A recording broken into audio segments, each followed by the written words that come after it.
Good morning mga kabungat. It's brunch time. It's already 1:20 in the afternoon. So, nagising ako ng 12. So, brunch time na. Coffee with milk, chai. Tapos, may naiwang kanin kagabi. Kunti lang yan. Tapos, nag-ano lang ako ng parata. And then, beef apretada. So, let's eat. Sarap to siya. Let's eat mga kabungads. Good morning everyone.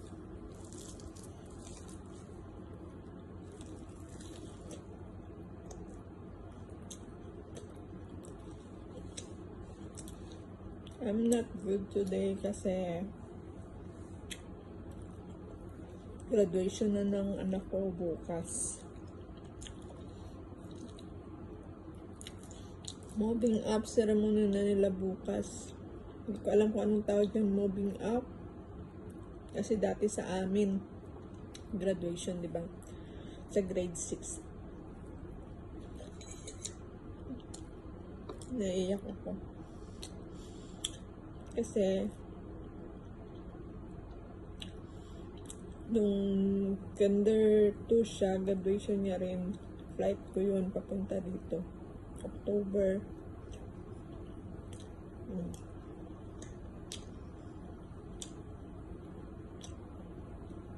Tapos, ay family day pala yun. Hindi na ako naka-attend. Tapos, ngayon na graduate na siya sa grade 6, hindi na naman ako present sa kanyang special day, isa sa mga special day niya.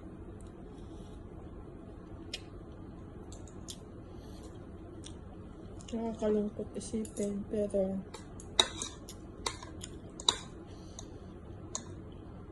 siguro pag uwi ko, bawi na lang ako next.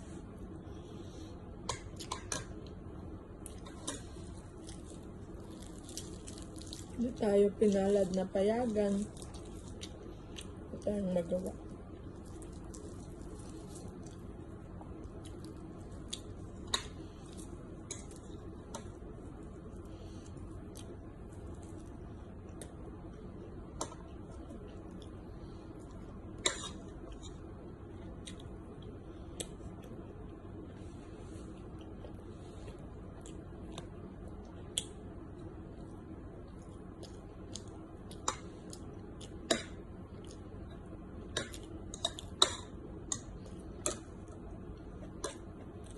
Huwag kayong mag-alala guys, pag hindi ko naubos, babaunin ko to.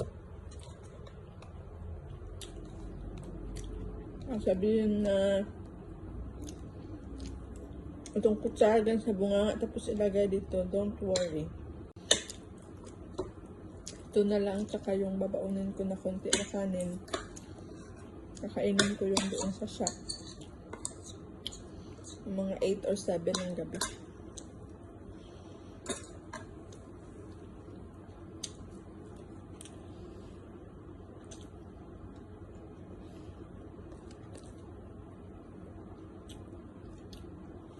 Masarap kasi ang sabaw niya. Dami naman itong dahon-dahon. Dahon ng laurel. Ano ba?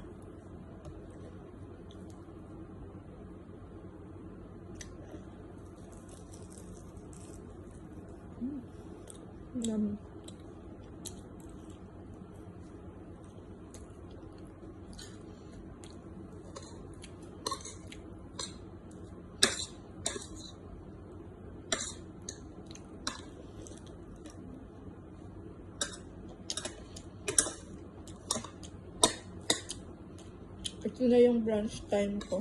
Breakfast and lunch.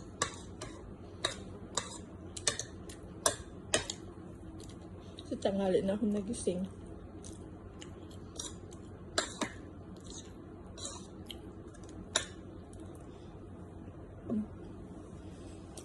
Kain tayo.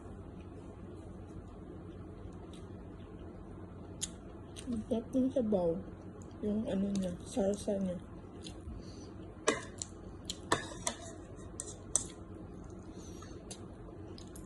After ano sa ano. Ito, parata. May kanin pa kasi kunti, kaya inubos ko na lang. Ito lang naman. At hindi mawawala ang fresh milk ang nilagay ko dito.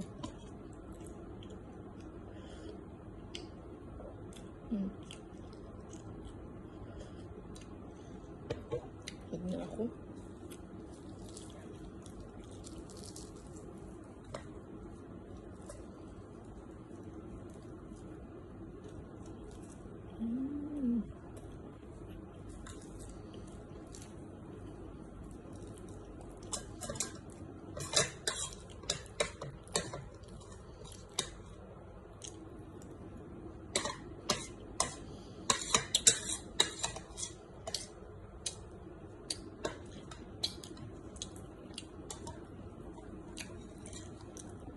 Doon ko na lang ito mamaya.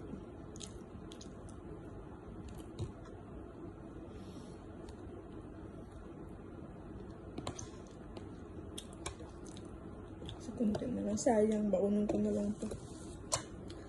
Mamaya, pag nag-duty ako.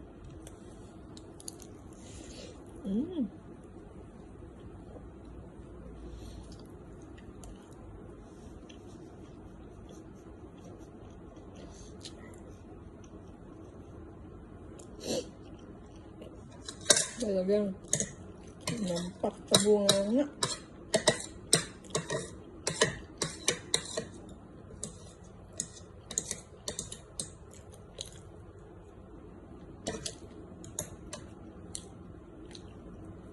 Breakfast is done. Ito na lang tayo.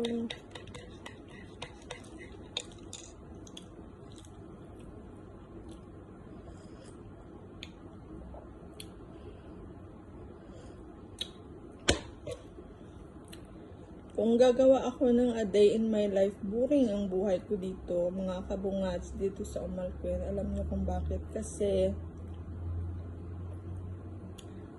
hindi kagaya nung nakaraan, yung mga previous ko na mga trabaho is talagang busy.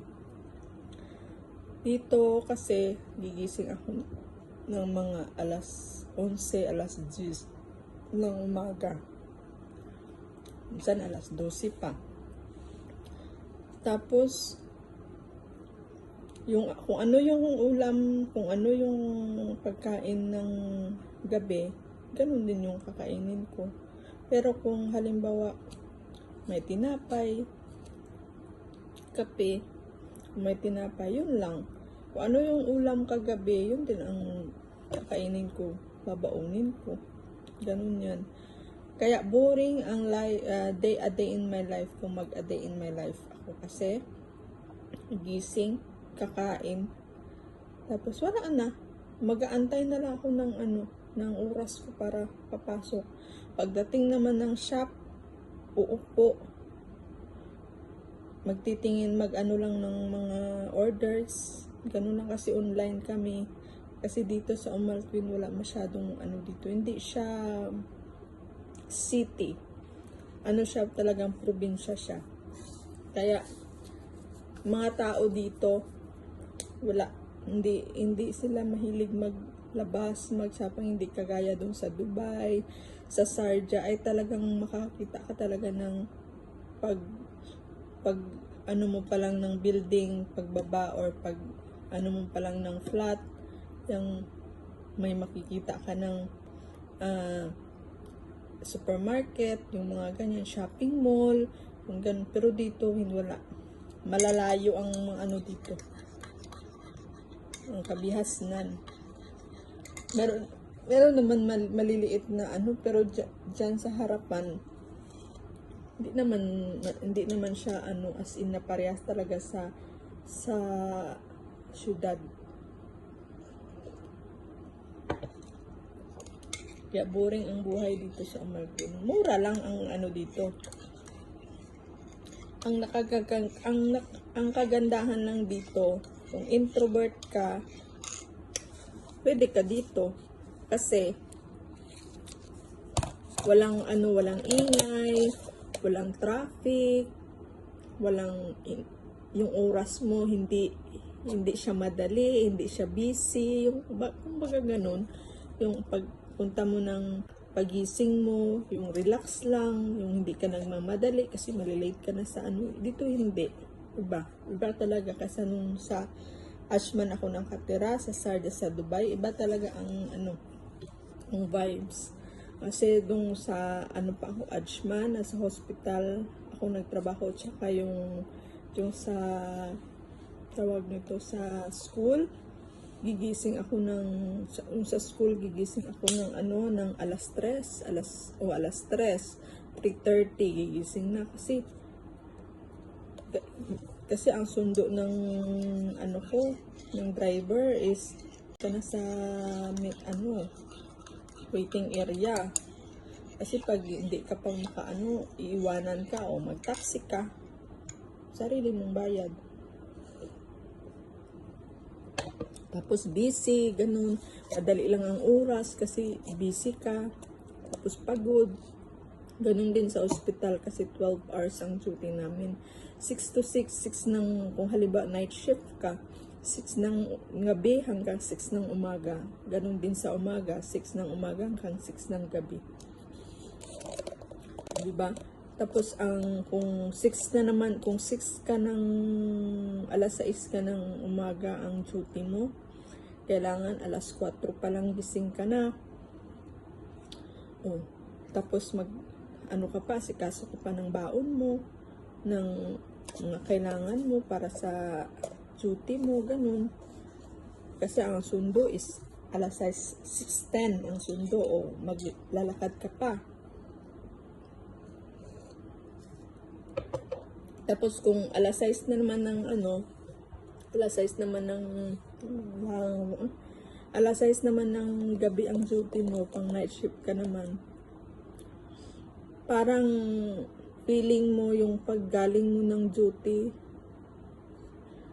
itulog mo lang, parang nagpikit ka lang ng 30 minutes, iba talaga yung tulog ng gabi sa araw.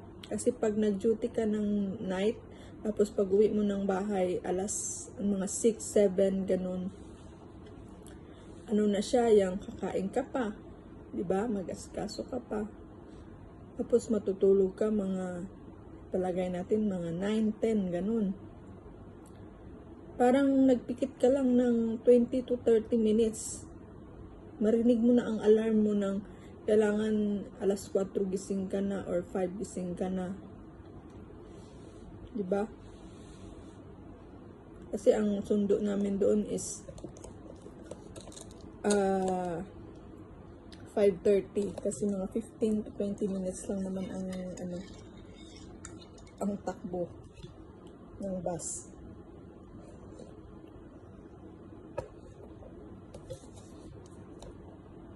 Dito talaga boring ang trabaho, pero okay lang.